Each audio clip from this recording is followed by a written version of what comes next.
you will respect us, whether you want to or not.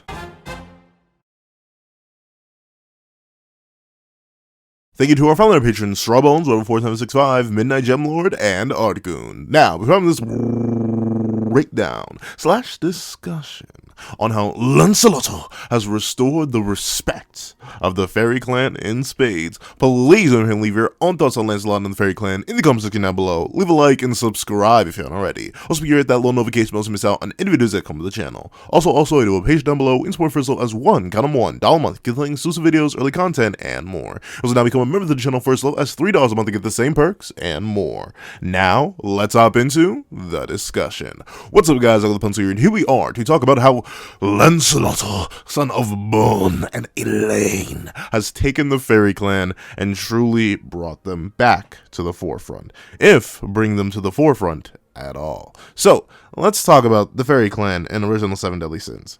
They're sort of, what am I thinking? It's a 6-letter word. It's a 6-letter word that starts with an F and ends with an odd. Yeah, they were pretty fodder for the most part. Like even some high level fairies ended up being kind of fodder. You had really a total of, let's see, 1, 2, 3, 4, 5 strong fairies, and those fairies were either all royals or Helbram. So it leaves the rest of the clan looking kind of underwhelming in terms of what they can do. Sure, controlling nature is a really nice thing to have. It's a really cool ability. Heck, even I would take low-level fairy nature control because, growing plants is cool. And you gotta fight global warming somehow. But even with that being the case, just looking at it, it's like, well, I'm not sure. Looking at their power front, it makes sense why they had to join with the Giant Clan and the Goddess Clan and the Human Clan to all jump the Demon Clan. Because when you look at its contemporaries, the Goddess Clan has non-royals who admittedly are amped by royal power. Still, they're relevant. You have people like Bon. You have people like Escanor, who admittedly is also amped by Goddess Juice, but still, humans that are truly and honestly powerful, top of the pack, top of the line, useful. Heck, the humans for a majority of season 1 were our main antagonists, with the help of a fairy, I won't get you wrong, but still, that fairy was revived by what? A human. And then, of course, the Giant Clan, they're getting their own video, because they just suck. It looks like Fortnite's going to do nothing to save them. But regardless of that, with that being the case, you still have this weird point where your average fairy is kind of fodder. And then you either need to be a royal to be relevant, or you need to be Helbram. And even then, Helbram was relevant by taking other humans' powers. On his own, he wasn't actually that relevant, to the point where a king could slap him. And that's the thing about even the royal fairies. To a point, while you could make an argument that, in terms of our Season 1 sins, at a hypothetical full power, King should be the strongest, because he has a sacred treasure, and he apparently, throughout the whole first season, had the full willingness and capability to do a sacred treasure, at least, to get the true spirit, but he just never did, because, Nagawa didn't think of it at the time. And that leads to King, in Season 1, sort of being powerful, very respectable, but not top dog. Not top dog. You have people like Merlin and Meliodas filling that spot for top dog in terms of what they're doing. Then, when King gets his partial wings power up, he's strong, but he still ain't top dog. He got that dog in him, but he ain't top dog. He still has people like Meliodas above him. And obviously, Meliodas is the main character, so I get it. But still, the idea is that King, even with the power-up, he ain't really the top of the pecking order like that. Not like that. And even when he gets his full wings power-up, sure, does he smack up for Commandment Mael? Absolutely and indubitably. But what does he really do after that? Like, think about it. Think about it real hard. What does he really do after that? He stalemates Zeldris from a distance, proceeds to show up and defend Merlin once again through another stalemate, and then proceeds to act as a shield against the Demon King Storm, and then does little cuts and little things against the Demon King. This is the strongest fairy we've ever seen. And bro's like always a high mid tier or like a low high tier. He's never been top dog. Look at Gloxinia. Bro has arguably top 2 weapons in the verse, but realistically, compared to his contemporaries in the commandments, he's like top 3, maybe top 4. Like, he's top 5 certifiably, but still, he was never top dog. He wasn't pushing the lead. He wasn't leading the pack in any way, shape, or form. It just wasn't the case. He was powerful, but he was like powerful in quotation marks. Like, yeah, it's true. You're correct. Things are working out here, kind of, but not in the way that would actually lead you to believe, like, whoa, the Fairy Clan's about that life. Look at Elaine. She got done dirty in a backstory, and even after she got revived, she barely does anything. She just kind of stands around, is conflict for Ban, wipes out some fodder, and defends her home from some fodder. Like what is she doing? Helbram gets no diff by his own homie, like 3 times over. That's about it. Helbram, I'll admit, Helbram did rob Meliodas of Dragon Handle and bully Berserk Meliodas, but once again, that's not Helbram's own power. That's Helbram with the sauce of Hendrickson flowing through his veins. He got that good juice in him, and suddenly he was so powerful, but it wasn't his own. It wasn't unique to Helbram. It was not the Fairy Clan themselves just being top dog, top hound, leading the pack. They were never doing that. It's just not the case. They weren't ever really doing it like that. Same thing with Gerharde. Gerharde, what did she even do other than get no diff by some humans and nearly get Ban? But that's because Ban really wasn't trying to fight her because he was like, why are you trying to fight me? So we have all these, and as much as I respect it, bro's gains, immaculate. Some of the best gains in all of Seven Deadly Sins, only beat out by Escanor himself. But even Dahlia, bro doesn't exist for a majority of the narrative, shows up for 5 seconds, admittedly one-shots, and Endura, which is still crazy, but he did that while amped by Breath of Bless. Though the amp is negotiable, like we don't know exactly how much it amps him. Releases the limit of his magic power. But then he proceeds to get literally bullied by Meliodas. Like, Meliodas straight up stands there and uses his washboard abs to just tank all of Dahlia's punches. And then he proceeds to get one-tapped. Like, legitimately. Dahlia gets even done dirty. So the Fairy Clan, throughout all of original Seven Deadly Sins, is in this really weird spot where they aren't bottom of the pack. They aren't the Giant Clan. They aren't fodder, booty water. They aren't that. But they're also never, ever properly in the lead. They're never that real, true top dog, top echelon like the Demon Clan gets to be, like the Goddess Clan gets to be. Heck, for moments at a time, even the Human Clan got to be top dog. But the Fairies, despite having relatively important roles, despite being a pretty prominent clan in terms of what it means for the lore and history of Seven Deadly Sins. Remember, Ban is only as strong as he is because of a Fairy Clan relic item. The Fairy Clan themselves sort of get sidelined. They're like, yeah, we're here. And Naka's also like, you are here. And then they ask, are we going to do something? And he's like, you'll do something. In like quotation marks. Hefty quotation marks. Like that's about all I can really give you. And that's about it. And it leaves the Fairy Clan sort of having this middling taste. Sure, they get all these power-ups, they get these cool weapons, they get these cool abilities, but realistically, just due to how they're positioned narratively, where one of our titular characters, one of the Seven Deadly Sins, is the Fairy Clan member, and not just the Fairy Clan member, the Fairy King, they're constantly getting second billing, or third billing, or heck, fourth billing at times. They're never top dog. And that leaves a whole bunch of unique and interesting fairy abilities just underexplored, because Nakaba never takes the time to sit down and actually elaborate on them. The flight of the fairies is what their most common use is. That's their most commonly used ability, but we never get to see it used in super duper interesting ways. The transformation of the fairies, we never usually get to see that used properly. The only transforming fairies we really get to see are Helbram and King. And Helbram turns into another dude, and King turns into a fat dude. That's it. That's all we get. There's no other fancy transformation abilities used. Heart reading is something that's introduced pretty early on into fairy lore, but it's never used to its appropriate degree. The closest we get to it being used in an interesting tactical manner is when King accidentally starts reading Mael's heart and realizes that he's conflicted, and thusly he one-shots him. But he didn't necessarily need that. The heart reading goes underutilized. The nature control and all that goes underutilized. Their amazing potential goes underutilized. Like, a big narrative point that is throughout all of Seven Deadly Sins is that King has not reached his full potential. The Fairy Clan has more in store. The Fairy Clan has more on its back. Just the introduction of Gloxinia shows that. The fact that he's got them full, beautiful, amazing butterfly wings and King has got nothing. But that potential, that story, that level of growth is never properly capitalized on. We have it. We even have a hypothetical payoff in Full Wings King. But I'm sorry, one fight, a shield, and some cuts just ain't enough. It ain't enough. When you got every other clan getting these amazing next level moments with antagonists that actually matter to them. Like, what real relation did King have to Mael? Can you tell me? Because I can't tell you. There's like nothing there. There's no reason. King was there, and his homies were threatened, and thusly he got his gains out. But other than that, he didn't have any real connection to Mael. Mael was sort of just a victim. He was there because King had a power-up, and he needed to use it.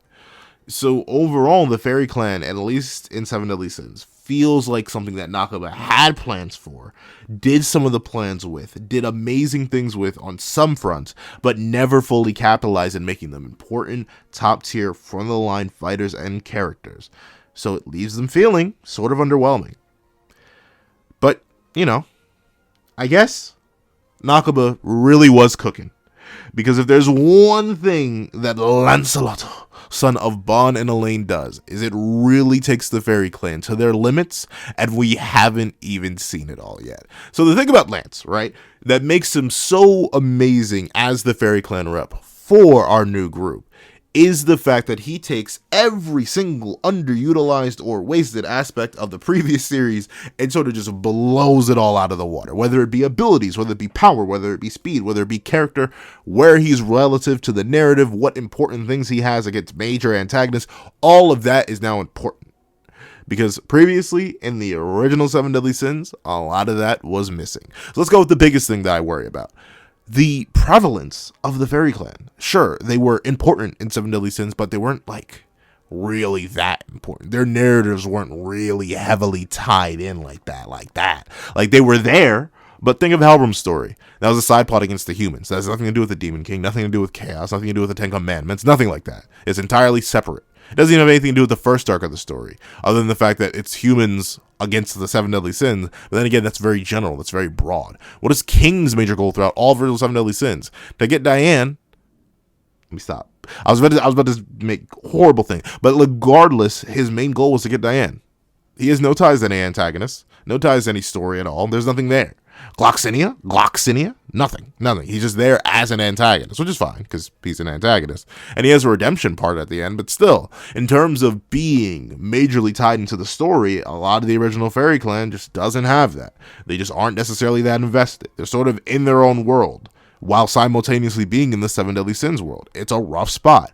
However, what does Nakaba do with Lance? First and foremost, ties him directly into the plot. Not only is he one of the titular characters like King was in the original series, but also he has direct ties to Camelot, to a soldier of Camelot and Jericho, and a direct hatred for King Arthur. Lancelot's main motivations are tied into the plot.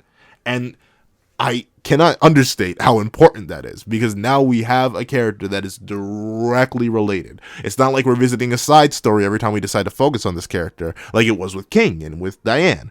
Now we are with Lancelot and focusing on Lancelot's goals to progress the main plot, and that is beautiful. We have a fairy character, even if he's only half, driving the narrative, going forward, having goals and ideas and plans to intervene with the main story. And that takes the clan to a whole nother level immediately, because now we are tied into the plot. Every time we see Lance, every time we see our Fairy Clan rep, it's getting down, it's getting serious, it's getting dirty in terms of what we're doing. And you can even see it. This isn't no minor stake in the plot. This isn't no like tiny bit. Lance is one of the main reasons the Four Knights even got together. He got Percival, he brought him back, he saved his life, and he's currently been low-key backpacking. Who scared off Arthur?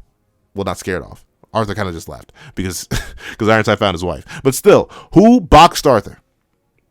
The main villain. Who's the one who broke the scale? Who broke the scaling over their knee? Huh? Was it Percy, the human rep? No. Was it Gawain, the human goddess-infused rep? No. Was it Percy? Once again, no. Was it Tristan, the demon/goddess/human rep? No. Who was it? It was Lancelot, the fairy rep. And what was one of the main things he used against Arthur to scare him off and really show that he was that guy?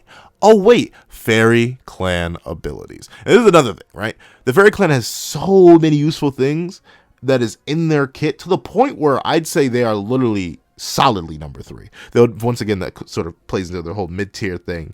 But like the ability to read minds or read hearts, but the ability to read hearts is crazy. It's cracked. Like the fact that every fairy doesn't do this in combat is kind of dumb because everyone thinks.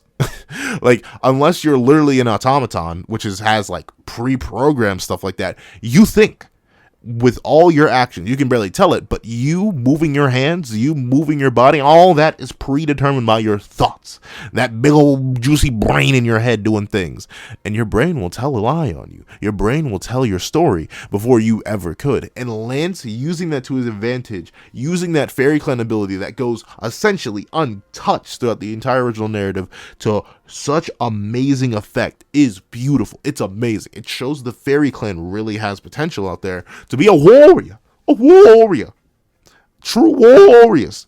And we see it from as early as his first real fight against Fittich. What does he do? Reads his every move and styles on him. What does he do? Use the ability not just for combat applications like he does against Arthur, like he does against Fittich, like he does against everyone really, but also he uses it to get information, to gather info, to do reconnaissance. Another really useful ability that is really only available to the Fairy Clan that they just never used, but now we can use it because Lance is using that ability creatively. We're in a new spot where Lancelot is taking abilities of the Fairy Clan and using them appropriately. Not even just appropriately, using them to levels I would never even think of. Nakaba was cooking with Lance, and he's still cooking with gas. Taking these abilities that were underutilized in the original series and now using them to progress the plot in really important fundamental ways is great. Using them in the main part of your battle manga battles is great. Every time you introduce an ability, I personally believe you should always be using it unless there's a reason it can't be used. And now, because Nakaba's integrating them into the narrative, we're getting things with counters to the ability. We're getting things that go against it. The whole introduction of the chaos meat of Arthur's is only because Lancelot's mind reading ability is so good and so strong that in battle you need something that goes against it, or else you just kind of automatically lose to Lance. Now that makes me believe when Lance is on his solo journey, he's going to be running into enemies that are specifically programmed to not think in order to lock off that ability because it's so well used by him. Another ability that was well used by him from the moment of his real introduction all the way back in chapter 2 was transformation. The ability to transform is something that realistically 2 fairies use, and that is to such a limited degree that it barely counts. Like, no offense, Halbram, getting bigger, taller, buffer, and growing a beard just doesn't do it for me, dog. You got to get creative. Turn into a dog, my dog, because that's how you use transformation well. And Sin the Fox was the perfect way to use it. Not only because it was a good way to hide Lancelot as a reveal, and we get to focus on Percy and his group and not focus on Lancelot, the son of Elaine and Bond, but also because it allows for combat utility. It allows for disguises. It allows for all that good stuff. When Sin shows up and reveals himself as Lance, he uses the transformation to mold his form in different annoying and wild ways so he can't be attacked. That's an amazing usage of the ability that we never see used. King, instead of trying to move out the way, why don't you just shrink your body down or do something like that? Use your transformations. Lancelot does that. When needing to get information out of Melascula, what does Lancelot do? Change his form so Melascula doesn't recognize him, go up, ask a question, and then immediately dodge her attacks by transforming again. The viability of transformation is so amazing because the limit is really what Nakaba sets it at. The limit is his imagination. Imagine if Lancelot needs to do something and he needs something sharp, but he doesn't have a sword, he doesn't want to use his arrows, and he transforms his hands into claws and he grabs into something or stabs into it. He has so many different options just because transformation is now a constant thing that he can use. Heck, he can even use it for quick traversal like he did when he turned into Sin to run around and dash in between places that he couldn't fit before. Infiltration, investigation, manipulation, avoidance, all these different abilities are available by one subsection of fairy abilities, which is the ability to transform. And it's really, really cool to see Lance use it to that level. Flight is something that I'm not sure if we're going to get to see Lance use to the ultimate degree. I think that is just going to be an underexplored fairy ability, mainly because, like, apparently Lance can't fly. I forget. I feel like I read that somewhere. I feel like Lance can't fly in base, which is weird because every other knight can fly. Gawain can fly, Percy can fly, Trista can fly, but for some reason Lance can't fly in base. But he can transform, so just give him wings, and bada bing, bada boom, he can fly. And also, we have not seen Lance's full potential yet. The idea of Lance growing wings is pretty up in the air. Like, if he can't fly right now, even though his mom and his uncle could when they didn't have wings, seems a little bit fishy, but who knows? Maybe he just never learned it. Bro literally did get kidnapped at like 10. So obviously his fairy abilities are likely still under development, but still, that's the thing. He's only 16. You know how old King was when he unlocked his full wings? A couple thousand years old. So obviously Lancelot has a long way to go in terms of growth, and thus he has a long way to go in terms of abilities, in terms of development. And realize, we haven't even gotten Lance with a consistent proper weapon yet. One of the best things that the Fairy Clan had was the Spirit Spears, because the Spirit Spears are the coolest weapons to ever weapon in all of Seven Deadly Sins, by literally a long shot. Like, literally the closest thing that comes up next is like Lost Vein, and even then that's like 15 meters down the line. And with that being the case, we haven't got to see Lance use his abilities to their full potential because he hasn't had a proper conduit for it. Imagine Lance reading your mind as he transforms his Spirit Spear to attack you in multiple different crazy and dynamic ways. It would be wonderful. It'll be cool. And the final thing that Lance does to bring respect, to bring that name, to bring that dog back into the Fairy Clan is by being him. And I'm not talking about just being Lance. I'm talking about being him. Himothy Herner. Him Jones. Him Hunkin. Like, all versions of him. With Lance being undebatably, I've not seen any debate in the comments. I've seen y'all memeing about it. I've seen y'all definitely memeing. But undebatably and indubitably the strongest of the four Knights of the Apocalypse, the Fairy Clan is on top. For the first time ever, realistically, for the first time ever, the Fairy Clan is truly top dog. Because their rep is the strongest of the knights by a decent margin. Even the Demon Goddess hybrid falls beneath the Fairy Clan in terms of power. And I think that's great. Because now we finally get to see what it's like to have a Fairy Clan member really be that high up, really be top dog, really be echelon, and see what they do, how they guide the plot. Because typically in battle manga, the stronger you are, the more you guide the plot. How much does Turtle from Dragon Ball guide the plot? None. Why? Because he's weak. He's fodder. How much does Krillin guide the plot in Dragon Ball? None. Why? Because he's weak. He's fodder. In original Seven Deadly Sins, how much did the humans drive the plot the moment they became power relevant? Go ahead. You can think on it. I'll give you 5 seconds. 4, 3, 2. No, you don't even get 5 seconds because you know they became irrelevant. That's the thing. Without power, you are unable to do things that people with power are able to do.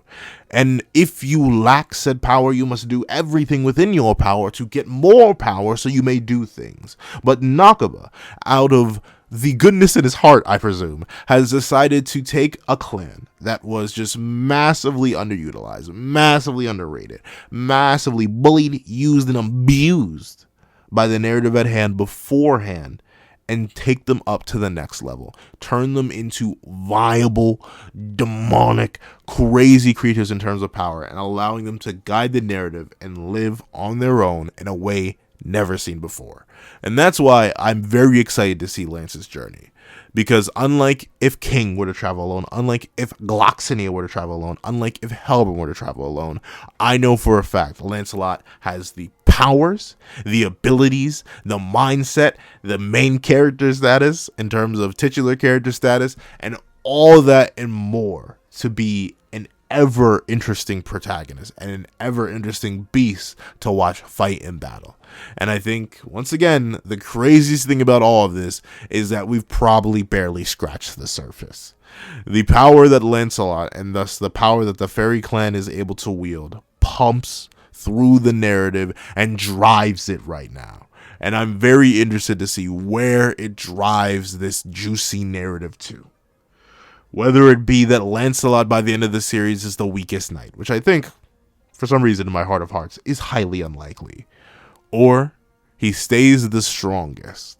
All that matters is, for 90 chapters now, the pinnacle, the peak, the mightiest of all of our characters chapters, the one who leads and guides us all, is not a demon, not a goddess, not a giant, not even a human. But in reality, the one who guides, the one who protects, the one who leads, and the one who stands at the pinnacle of the mountain looking down is a member of the clan who were always forced to look up. And I think that makes a Lancelot the best fairy we'll ever see. However, who knows? Maybe it's entirely possible that Nakaba's planning more for the fairy clan. Obviously, we do have King and Diane's kids. They should also have crazy potential. It'll just depend on what side of their biology they're repping more. Personally, I think they're going to end up being our giant clan reps because we already have Lance as our fairy clan rep. And I really do think Percy's supposed to be like our pure human rep in terms of pure human potential, which is why I mostly view Lance as a fairy, even though you could definitely argue a lot of his power and potential came from Bond. I definitely respect that. But overall, I think the fairy clan, it's cracking. It's going crazy, and I love what it's doing. And I can't wait to see where Nakaba takes Lance and the fairy clan next within the future chapters of 490 The Apocalypse. However, that's what I think. Please tell me what you guys think in the comment section down below. Thank you guys so much for watching once again. Please remember to leave a like, share, comment, and subscribe. Make sure the little notification bell to miss out on any videos that come to the channel. Also, I do a page down below and support for as low as $1 a month. You can link exclusive videos, early content, and more. You also now become a member of the channel for as low as $3 a month to get the same perks and more. Thank you guys so much for watching once again, and I hope you guys have a wonderful day. This is that guy with the pencil, writing off.